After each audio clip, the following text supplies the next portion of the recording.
Alors bonsoir à tous, on se retrouve pour notre cours numéro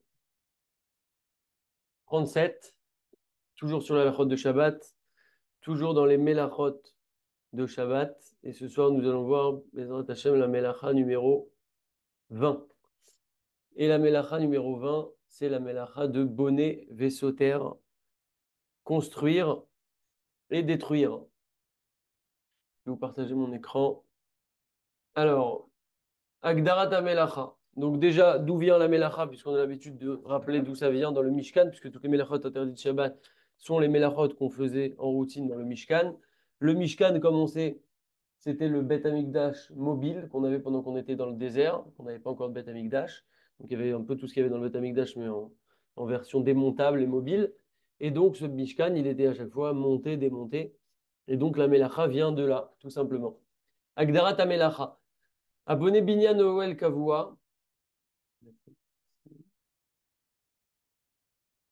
Abonné Binyan Noël Kavua. Celui qui construit un bâtiment ou une tente fixe. Chayav Mishum Bonnet. Et Chayav Mishum Bonnet de par l'interdit de bonnet. Vechen Amarzir Delet Baït O Chalon Limkomam. Également celui qui remet à sa place une porte d'une maison ou une fenêtre à son emplacement. Donc de replacer la porte ou remettre une fenêtre. Over Mishum Bonnet transgresse aussi l'interdit de bonnet. Ve'amotzi delet baït au chalon. Et celui qui sort une porte ou une fenêtre, over Mishum Soter, transgresse l'interdit de détruire. Euh, Très bien. Ve'im cham meod, et s'il fait très chaud, Racha ilomar les goy leotzi et achalonot mimkomam. S'il fait vraiment très chaud, on a le droit de dire à un goy d'enlever les fenêtres de leur place. Enlever les fenêtres de leur place, on parle par exemple de fenêtres qui sont coulissantes. Dans l'absolu, ça peut se retirer une fenêtre comme ça s'il fait vraiment très chaud. Bon, aujourd'hui, il y a des clims, etc. Mais ça serait faisable par un goy. Kevan chez Hashomrim, chez Chalonot, chez Lanou, chez Noach Leotzia, En Beotzatam Isur Torah. Il y en a qui disent que nos fenêtres, comme elles sont facilement démontables, comme si on enlève la fenêtre comme ça, c'est facile de les démonter. Donc la sortie de la fenêtre ne serait pas un interdit de la Torah. Donc c'est pour ça qu'en cas de besoin, si on est très chaud, on pourrait demander à un goy de le faire. Voyons d'autres cas un peu plus pratiques. Kiat mesmer, donc de planter un clou. Atokia mesmer bekir, celui qui plante un clou dans un mur. Chayav mishum bonnet, transgresse l'interdit de bonnet. Kevan chez mesmer naase kechelek meakir, puisque ce clou devient partie intégrante du mur. Ve'arez eketo sefet bebinyan. Et c'est donc comme un ajout sur la construction, parce que le mur était sans clou, maintenant il est avec un clou, ça fait partie du mur. Donc on a construit, donc c'est interdit. Ou mutar litlot tmuna al mismar et kavua bekir. Si maintenant on a un clou qui est déjà dans le mur et que je veux juste mettre une photo par exemple dessus, j'ai le droit. Ou si par exemple, admettons, j'ai un cadre qui s'est enlevé, je veux le remettre sur le clou est déjà planté dans le mur. À ce moment-là, je n'ai pas de problème. Chofer bebaït, a chofer beritzvat beto gumaktana, celui qui creuse dans le sol de sa maison un petit trou, kedele ishtamesh bal et aniach maot oshach hafatzim, pour mettre dedans de l'argent ou d'autres objets. Arez et ouvert al tolada de bonnet, c'est une tolada de bonnet, un dérivé de bonnet de construire, puisqu'il crée quelque chose qui n'existait pas. Et donc ce sera aussi interdit. Achzarat mezouza limkoma. Mezouza chez Nafla Mimkoma, donc une mezouza qui est tombée de son endroit. Moutar lechzira la baïta mezouza ole chafira bekotel shaitabo. On est ici dans un cas où la mezouza, la mezouza est tombée de son boîtier, par exemple. Le boîtier est resté fixé, la mezouza est tombée. On a le droit de la remettre, il n'y a pas de problème. Ou alors, des fois, il y a aussi dans le mur, c'est creusé comme ça, et c'est là-bas qu'il y a la mezouza. Pareil, on a le droit de la remettre, ça ne sera pas, on n'aura pas de problème de bonnet ici, de construire et ça sera permis. Par contre, si en général, et c'est le cas la plupart du temps, c'est dans un boîtier qui est collé, d'ailleurs, quand on fait la bracha, on fait la bracha de l'ikbo à mezouza, de fixer une mezouza. C'est pour ça qu'on ne pourrait pas, par exemple, mettre une mezouza qui tiendrait sur un clou, parce que sur un clou, elle n'est pas vraiment fixée. C'est pour ça qu'on doit vraiment toujours fixer la mezouza, soit en la vissant avec une visseuse, une perceuse, soit en la mettant avec du double scotch double face, etc. Dans tous ces cas-là, on ne pourra pas la remettre, parce qu'on ne va pas visser Shabbat, on ne va pas coller Shabbat, etc. Et donc, voilà, la mezouza doit être toujours bien fixée. Kisui bord, on donne ici l'exemple d'un couvercle qui couvrirait par exemple un puits ou un trou. Mirse shelbor sheashlo yadit o shechakuk bobet achiza. le couvercle d'un puits sur lequel il y aurait une poignée, ou bet achiza, c'est aussi un emplacement pour pouvoir attraper. Moutar les potros ou les sogros. Comme il y a cette chose-là qui permet de l'attraper, donc ça montre que c'est fait pour enlever, remettre, etc. Ça serait permis de l'ouvrir et de le fermer. Par contre, aval, imen lo yadit au bet achiza, s'il n'y a pas cette poignée ou cette façon de le sortir, alors euh, on ne pourrait pas ne serait-ce que le déplacer parce que ça serait mouktsé. Ou pachout chez Imabor Patouar veyesh rachach chez Ipolugo. Par contre, si bien évidemment, s'il y a un danger et il y a un risque et quelqu'un qui tombe dedans maintenant, alors c'est pas qu'on peut, mais c'est qu'on doit couvrir ce puits-là ou ce trou-là de quelque manière que ça soit, puisque ici on est dans un cas maintenant où il y a un danger. Petichat teva ou cheder neolim, ouvrir une boîte ou une pièce qui est fermée. Teva ou cheder neolim veyesh baem ma'achalim shel Shabbat. Si on a une boîte ou une pièce qui est fermée et dedans, par exemple, on a de la nourriture de Shabbat à laquelle on doit avoir accès. Ve'avad mafteach, imaginons que la DAF est dans une pièce et on a perdu la clé. Et mutar lishbor et amanaoul ou et teva ve'adelet. On est dans l'interdit, comme on a dit, de construire et de détruire aussi, puisque construire, détruire, ça va ensemble. Et donc, enfin détruire, construire plutôt, euh, on pourra ici, pour accéder à la nourriture, on pourra casser la porte ou le cadenas pour pouvoir accéder à cette nourriture. Ve'im yasham goy, et s'il y a un goy sur place, alors ishbor aliyeh des goy, ça sera le goy qui va s'occuper de casser ça.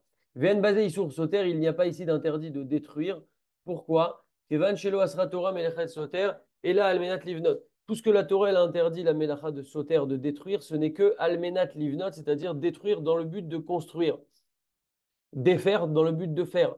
Chez Az ou Metaken, stirazo, parce qu'en fait, à ce moment-là, dès qu'on détruit dans le but de construire, alors finalement, quand on détruit, on est déjà dans un processus de construction et donc c'est interdit. Aval, Bemikreze, c'est Chover et Tateva ou Amanaoul. Mais dans le cas là où il va juste casser en fait la boîte ou le cadenas ou pour ouvrir la porte, etc. Ou Mekalkel, c'est un kill cool, il est juste en train de détruire, d'abîmer. Ve Isuro midérabanan, c'est interdit aussi, mais l'interdit, il est dérabanan. Et qu'est-ce que ça change que l'interdit, il est dérabanan? Eh bien, l'etzorer Shabbat, lo asru chachamim. Pour un besoin de Shabbat, puisqu'ici, entre autres, la nourriture est dans cette pièce, par exemple, alors les chachamim n'ont pas interdit puisqu'on a besoin de la nourriture. Il y a ici une petite histoire sympathique. Maase Bebeno Shelmaran Rabbeinu Yosef Karo, on a une histoire avec le fils de Rabbi Yosef Karo. Donc, Rabbi Yosef Karo, c'est ce qu'on appelle le Bet Yosef ou le Shulchan Aruch. C'est celui qui a écrit le Shulchan Aruch. Il a vécu il y a à peu près 500 ans, il est enterré à Tzfat. Il a marié, euh, donc le Shulchan Aruch, Rabbi Yosef Karo, a marié son fils avec la fille du Harizal. Ils ont vécu à la même époque. Le Harizal aussi est enterré à Tzfat, juste à côté d'ailleurs. Et ce sera d'ailleurs la Iloula du Harizal, Bezrat Hashem, le 5 Av dans quelques jours. Et donc il a marié son fils avec la fille du Harizal. Et comme c'était leur habitude à l'époque, Ouzman Kol Hatzibour, le Beto Shel Maran, le Achar Atfilas, Soudat Shabbat, ils ont invité tout le Tzibour pour un grand repas dans la maison du Shulchan Aruch après la tfila. C'était le Shabbat Ratan. Veine va shechzir et Sefer Torah liechal. Donc on était à la tfila de Shacharit et après qu'ils aient remis le Sefer Torah en place, bah Shamash Vodia les Maran chez Mafteach Amidbach Aved. Le Shamash il est venu et il a informé Rabbi Yosef Karol Shulchan Aruch que la clé de la cuisine était perdue et toute la nourriture est là-bas. Ve'aim mutar lifrot cette adelette. Et il lui a demandé est-ce que c'était permis de détruire la porte pour pouvoir accéder à la nourriture. Maran ir erbedavar ve'utrad. Il a commencé à être vraiment angoissé et stressé de cette situation. Ou ben taïm naamdu at tzibour les tfilat moussaf. En attendant le tzibour, on commençait à faire la tfila de moussaf. À la fin de la tfila, le Harizal, il est venu voir Rabbi Yosef Karo. Donc, on rappelle le Harizal qui marie sa fille avec le fils de Rabbi Yosef Karo. Il est venu voir le Rabbi Yosef Karo. Il lui a dit pourquoi, Madoua Kvodo Moutrat, pourquoi est-ce que tu es préoccupé? Amafteach Nimtza Bemakom Ploni. La clé, elle se trouve dans tel endroit. Il lui a dévoilé l'endroit où elle se cachait la clé. Ve'alchou, ou jamais, ils ont été effectivement dans cet endroit. Ils ont trouvé la clé. Alors, en allant maintenant à la maison, sur le chemin, Rabbi Yosef Karo, il demande au Harizal, il lui a dit, mais attends, d'où tu sais que la clé elle a été perdue? Le shamash, il est venu me le dire discrètement dans l'oreille, comment tu as pu savoir? Alors il lui a dit, sache, Kol Adam Shemit Palel ou Mekaven Batfila, tout homme, toute personne qui prie et qui se concentre bien comme il faut dans la tfila, Yored Amoudanan mais Hashamaim ou Mitraber al Rocho. Il y a une colonne de fumée qui descend du ciel et qui se connecte avec la tête de la personne. Donc il y a une colonne de fumée sur la tête de la personne. Quand une personne prie comme ça convenablement. Ayom, aujourd'hui, Reiti, chez Beshacharit, Aya Amoudanan al Kvodo Ketikuno. J'ai vu que pendant Shacharit, tu avais ça comme il faut, comme d'habitude, comme quand tu pries, etc. Aval be Moussaf, mais à Moussaf, Aya Hamoud Mitkarev, où les pétanes ils te lâchent. Cette nuée-là, elle s'approchait et à chaque fois, elle remontait, elle n'arrivait pas à tenir en place et ça revenait comme ça et ça repartait, etc. Alors, Amarti Belibi, chez Kaneri, Yesh Mashou, chez Matri, d'autres de fila. Je me suis dit qu'il y avait quelque chose qui te dérangeait pendant ta fila. Ou Mina Shamaim Gilouli, chez Amafteach ou chez Fré Alecha et Kaven. Et on m'a dévoilé du ciel que c'était la clé qui a été perdue, qui te dérangeait, qui t'empêchait de te concentrer dans ta tfila. Donc voilà pour la petite histoire de très grand tzadikim, intéressant à raconter le jour de la Iloula, pourquoi pas, puisque c'est bien de parler du tzadik le jour de sa Iloula. Ce sera vendredi, jeudi soir et vendredi, la Iloula du Harizal. Klia Tsamé, je ne sais pas si on dit Tsamé ou Tsama, en tout cas, par rapport à le fait de tresser une tresse, une natte. Assur likloa Tsamé Besear Oleatira, il est interdit de tresser une natte ou de la défaire. Michoum chez Domé les bonnets vaisseauteurs, puisque ça ressemble à construire et détruire, même si c'est une natte, c'est avec des cheveux. Ici, ça sera un problème, on ne pourra pas faire ça. Crème ou atazat spray, elle c'est hard, donc mettre une crème ou un spray sur les cheveux, comme une laque, du gel, etc. Sur la tête, crème, c'est hard. On les attise spray, elle c'est hard. On n'a pas le droit de mettre une crème de cheveux ou de mettre un spray sur nos cheveux. Qu'aider les chazek ou les chamères est un midat atiskoret pour renforcer et pour conserver la coupe de cheveux, donc quelque chose qui va maintenir, fixer les cheveux comme ça. C'est interdit aussi. Michoum chez Domé, les bonnets, puisque ça ressemble à bonnet, puisqu'on est en train de faire une forme et de chercher à la maintenir. Ok, alors maintenant on va voir différents dérivés, mais des notions un peu plus générales sur cette notion-là de bonnet vaisseautaire. Et là, on va parler d'un din qui s'appelle Diné OL Arai ou Mechitsa. Les lois concernant le OL Arai, donc une tente en quelque sorte provisoire, et une Mechitsa, donc une Mechitsa pour séparer. Donc on va voir de quoi il s'agit et on va voir des points concrets. OL ou Prissa de Villon, donc une tente ou étendre et le cas aussi d'étendre un rideau. Assur la sot OL Arai, on a un clal que il est interdit de faire une tente provisoire. Derrière la sot gag, donc, c'est quoi faire une tente? C'est faire un toit pour se protéger du soleil ou de la pluie. Aval mechitza, levad, lelogag. Par contre, une mechitza toute seule, simple, sans toit, mais qu'une mechitza, ça c'est permis de la faire. Velachen mutar lifros vilon ben gvarim lenashim donc on a le droit de fermer un rideau, par exemple, qui va servir de mechitza entre les hommes et les femmes, ou un rideau qui va servir à fermer une pièce pour que ce soit plus de sniout, etc. Donc un rideau, on a le droit parce qu'un rideau c'est une mechitza, mais un toit ou une tente pour se protéger de la pluie, du soleil par exemple, ça on ne pourra pas. Ou kmochen également, imoussach la asiat surkav, si quelqu'un doit faire ses besoins, veyesh bacheder sifre kodesh, oner dalouk, admettons que ce soit juste une seule pièce et que là-bas il y a des choses, il y a des livres kodesh ou une bougie qui est allumée, etc., les bougies de Shabbat par exemple ou autre. Moutar Lifros Villon, il peut étendre un rideau, comme on a dit, Keneged Asfarim Vehaner, entre lui et les livres, par exemple. Kiana Mechitza Ba'a, et là, les Sniout Bilvad, cette Mechitza-là, il n'y a aucun problème de la faire, d'autant plus qu'elle vient pour la Tsniout. Veoula Masur la Asot Mechitza Amateret. Par contre, il est interdit de faire une Mechitza qui va venir rendre moutar, en quelque sorte rendre cachère quelque chose. De quoi on parle? Dehainu Mechitza Bale Atir ou les Archir d'avoir Mesuyam. Une Mechitza qui vient autoriser et rendre cachère, cachériser en quelque sorte, une chose particulière. Exemple, Imayou les soukas achetés des fanotes. On sait qu'une souka, pour qu'elle soit cachère, il faut qu'elle ait au moins 3 murs. Donc, admettons qu'on ait une souka qui ait 2 murs. Je ne peux pas venir maintenant faire tenir une troisième mechitza parce qu'à ce moment-là, je rends cachère ma souka. Et là, la mechitza, elle a un tel poids qu'on ne pourra pas faire ça pendant Shabbat. Donc, une mechitza classique qui ne sert pas à rendre cachère quelque chose, il n'y a pas de problème. Une mechitza comme celle de la souka qui servirait par exemple à construire un troisième mur, ce qui rendrait cachère la souka, ça, ce sera interdit. Tosefet, aloal ou mechitza, ça, c'est des cas vraiment très pratique, très concret. Donc, ajouter maintenant sur un OL ou une mechitza qui est déjà existante. Donc, OL Gag, Shaya, Me'ail, Beruchav, Tefar. Admettons qu'on ait quelque chose, une couverture, une tente comme ça ou un tissu, quelque chose qui protège, qui est déjà ouvert d'au moins un Tefar. Un Tefar, c'est un point, c'est 8 centimètres. Avant Shabbat, il y a déjà ça qui est ouvert. Moutar ve Shabbat, les hamshir, les potro od. Donc, admettons que j'ai un store, des fois, il y a comme ça dans des maisons ou des balcons, il y a un store qui se déploie comme ça et qui va permettre de protéger du soleil, de la pluie. Ça fait comme une petite tente comme ça qui sort.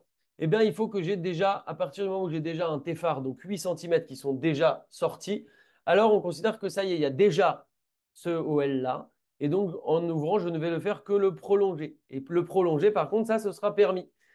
Olifros alav sadine, nosaf, et donc je pourrais aussi par exemple rajouter un drap complémentaire. En fait, dès lors que j'ai déjà ces 8 centimètres, on considère que le OL, la tente, la couverture, le toit, ce que vous voulez, est déjà là, et donc de le prolonger, d'ajouter dessus, j'aurai le droit.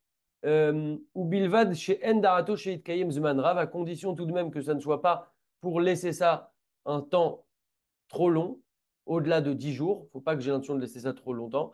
Vechen mutar lamshir mechitza abal et attire. Keshaita potra tefar. Pareil, une mechitza qui vient cachériser quelque chose. Donc, admettons que le mur de ma souka, pour revenir à l'exemple de la souka, j'ai déjà, admettons, un tefar 8 centimètres sur le troisième mur. Déjà, le tefar est déjà là avant Shabbat, j'ai le droit de prolonger. Tout ce qui est prolongement, en fait, il n'y a pas de problème. On considère en quelque sorte que dès qu'il y a ce tefar qui est déjà là, on a le droit d'ajouter dessus. Tefar patouar. Tefarze chez Tsarich Liot Patouar Kodem Shabbat, ce tefar-là dont on parle qui doit déjà être ouvert avant Shabbat, ou Chutz Mirocha Vakricha Ve'alipouf chez la Sadine. C'est sans compter l'épaisseur du rouleau lui-même, si on parle dans un cas de tissu. Je vais vous montrer un exemple. Admettons, quand je parle de 8 centimètres, il faut qu'il y ait un tefar qui soit ouvert. Admettons que c'est un rouleau qui se déplie comme ça. Et oui, il faut faire des petits travaux pratiques. Il y a un rouleau qui se déplie. Les 8 centimètres dont je parle, on ne parle pas des 8 centimètres de là. Même si le rouleau il fait 8 centimètres, ça, c'est pas bon. On parle qu'il faut que ça soit vraiment 8 centimètres qui soit déjà déroulé. Un téphare qui soit déjà en fait en tant que toit, en tant que OL. Et à ce moment-là, j'ai le droit de prolonger ou j'ai le droit d'ajouter dessus sans aucun problème. Pour tous les gens qui vont parler du rouleau après, il n'y a pas de problème, vous pourrez m'en parler. Euh, Ok, très bien. Parce que, en fait, si on devait compter ça, ben, on ne peut pas compter ça. Parce que là, il n'y a pas de équerre de OL. Le OL, la tente n'est pas reconnaissable puisqu'elle n'est pas là, tout simplement. Il faut vraiment que le téphare soit déjà déplié vraiment pour que ça soit déjà reconnaissable et que ce qu'on va venir ensuite ajouter, ça soit effectivement qu'un ajout qui, lui, sera permis pendant Shabbat. Harissa vea Galatinok, donc ça c'est une halakha, je pense que tout le monde doit connaître et transmettre aussi parce que c'est pas, beaucoup de gens se trompent. Harissa vea Galatinok, donc concernant les poussettes des enfants, assure l'ifrosadine à l'harissa tinok, il est interdit d'étendre un drap sur une poussette d'un enfant, par exemple pour faire de l'ombre, parce qu'on est en train de faire un OL et c'est interdit. Kedele hagen ala ipinachama ou zuvim pour protéger par exemple du soleil ou des mouches, etc. Et là, imken ayaparou stefar merev shabbat. Par contre, même règle, si j'ai déjà un tefar qui est déjà déplié, déployé, je n'ai pas de problème de prolonger ça.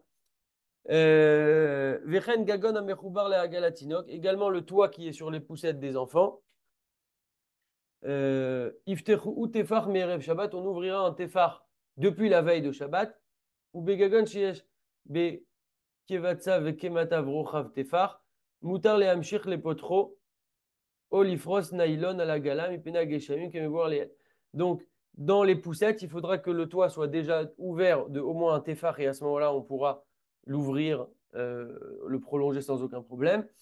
Et des fois, il y a des petits toits comme ça en tissu où rien qu'avec l'épaisseur des plis, déjà, si on ferme la chose, on a déjà le tefar qui est là. Et donc, pareil, à ce moment-là, on pourra ouvrir, fermer. En fait, toute l'idée, c'est d'avoir ce tefar, c'est 8 centimètres.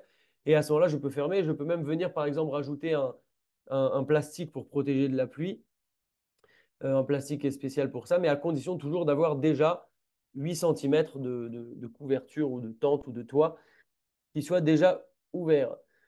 Ofen eter asiat gag be Shabbat, la manière de permise donc de faire un toit pendant Shabbat. Choutim Et donc, c'est pareil aussi quand on rouvre. Quand on rouvre la poussette, on a l'interdit de de construire, on a aussi l'interdit de détruire. Donc, il faut faire attention de ne pas refermer à moins que 8 centimètres. Il faut toujours qu'on garde en fait ce minimum-là de toit qui est déjà là avant Shabbat pour qu'on puisse prolonger pendant Shabbat. Mais si on veut rouvrir aussi, il faut faire attention de toujours maintenir ces 8 centimètres-là.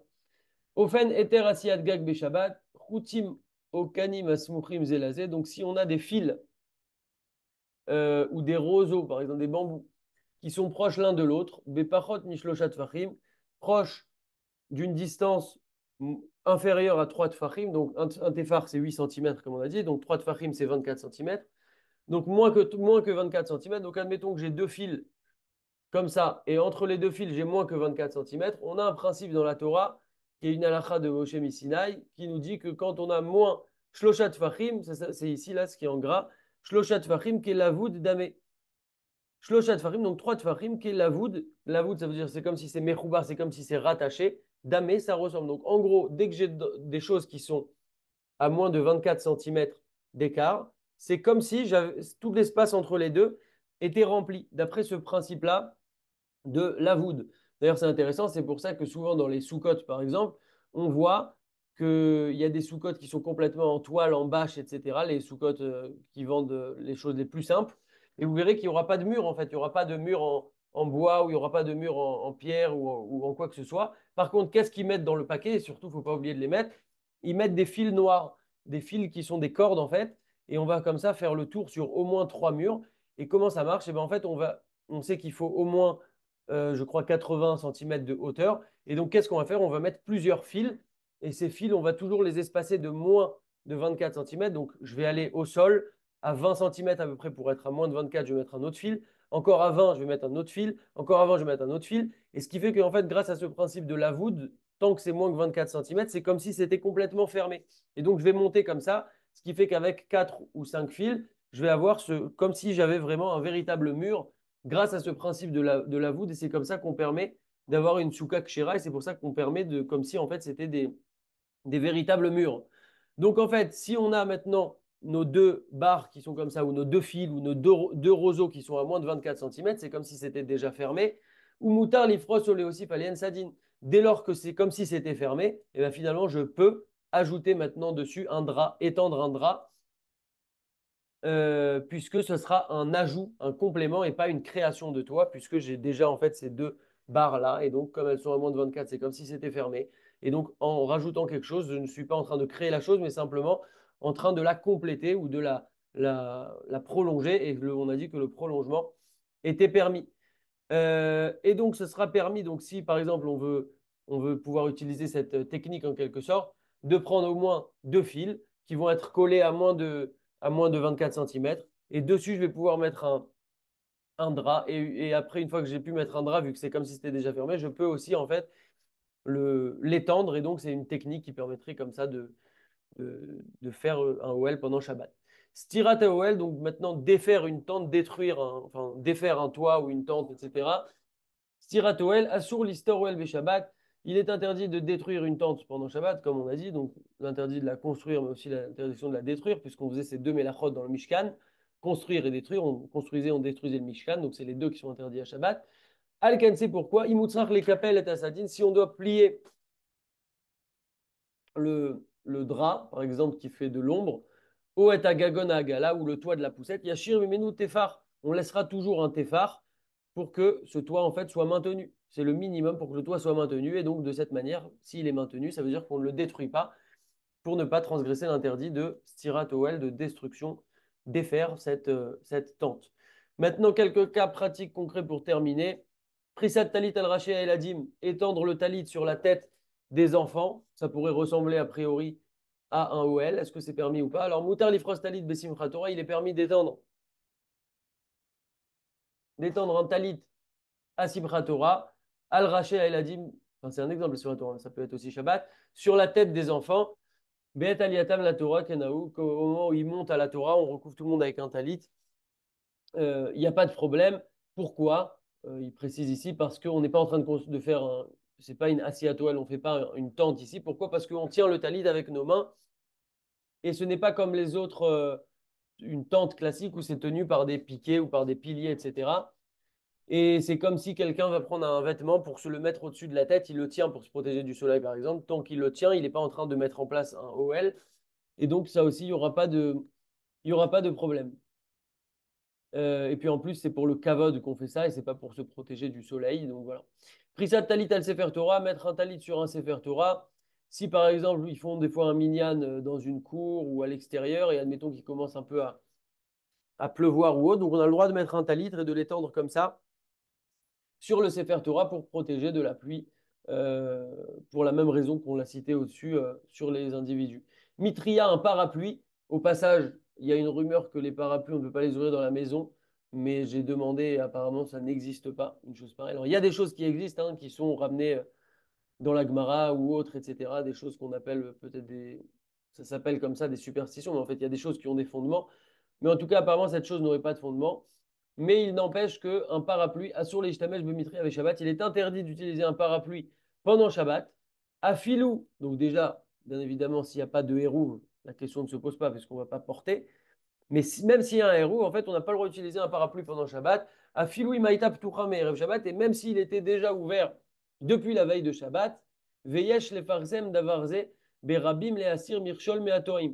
Et il faut diffuser cette chose-là à de nombreuses personnes pour les empêcher de fauter parce que c'est quelque chose qui est répandu. Il y a de nombreuses personnes qui se plantent. Pourtant, juste avant, on a dit que le talit, on le tenait avec la main et donc ça serait permis. Donc, a priori, on aurait envie de dire que le parapluie aussi, ça serait permis puisqu'on le tient avec la main, sauf si on a un garde du corps qui nous tient le parapluie. Enzen ershav lewel. Alors, a priori, ça ne devrait pas être considéré comme une tente. Donc, pourquoi c'est interdit le parapluie? Yesh lechalek ben talit le mitria. Il faut distinguer le talit du parapluie. Chez talit, enam meyoredet lewel klal. Le talit n'est pas du tout destiné à servir de tente, de protection, etc. La reine, kishio chazimota beyad, gam itkavnu leoilba, enaner shevet leoel. Donc ça ne sera pas considéré comme une tente, comme un OL. Lokan mitria, ce qui n'est pas le cas du parapluie, chez Kol Matarat Veyouda le Oail, mi pene geshamim, dont tout le but, au contraire, le but du parapluie, c'est justement de se protéger de la pluie ou du soleil, pour certains. La reine Afshochazinota Beyad, et donc c'est pourquoi, même si on le tient à la main, Nerchevet Lewel, c'est considéré comme une tente, un OL, et donc ça ne sera pas faisable pendant Shabbat. Tichat Mita Veshulchan, ouvrir un lit, ouvrir une table, des rallonges d'une table, etc. Mettre un livre sur d'autres livres, une choupa, on voit quelques cas et on termine. Mutar Liftoach Mita Mitkapelet, il est permis d'ouvrir un lit pliable, donc un lit parapluie pour des enfants, un lit qui s'ouvre comme ça pour s'agrandir, etc. Il n'y a pas de problème. Oleaniach raglaim verlien platash al shulchan, ou de mettre des pieds, ce qu'on appelle j'ai oublié le mot. Vous savez, le truc qui s'ouvre comme ça, là, et dessus, on va poser une planche qui fait office de table. Donc ça aussi, ce sera permis. On n'a pas de crainte ici de bonnet. On n'est pas dans une construction. Ce sont des choses qui sont permises.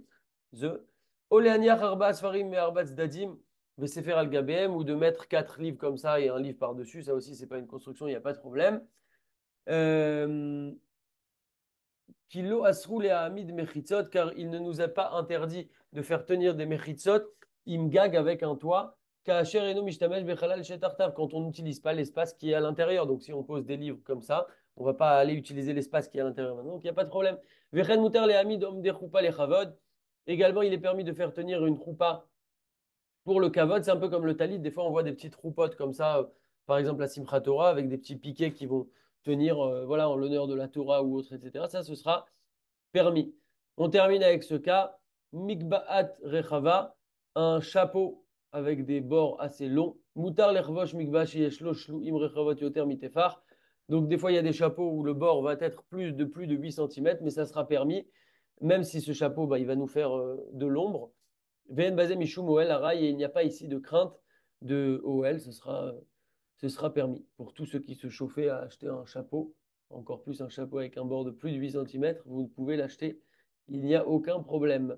Donc on va continuer Bezrat Hashem la semaine prochaine avec les tikkuné kelim, les réparations des ustensiles, des outils, par exemple de remettre une poignée dans une porte, remettre un tiroir qui est sorti, etc.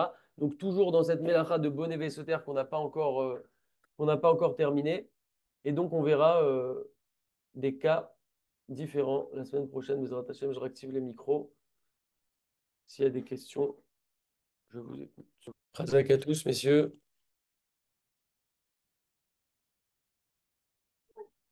Razak, mon frérot, Chodesh Tov, des bonnes choses.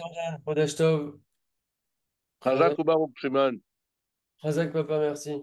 Jérémy, Khazak. Razak Shimon, Khazak, bravo. Eric, Khazak. Razak, merci. Chodesh Tov à tous. Kodesh Tov, des bonnes nouvelles. À la semaine prochaine.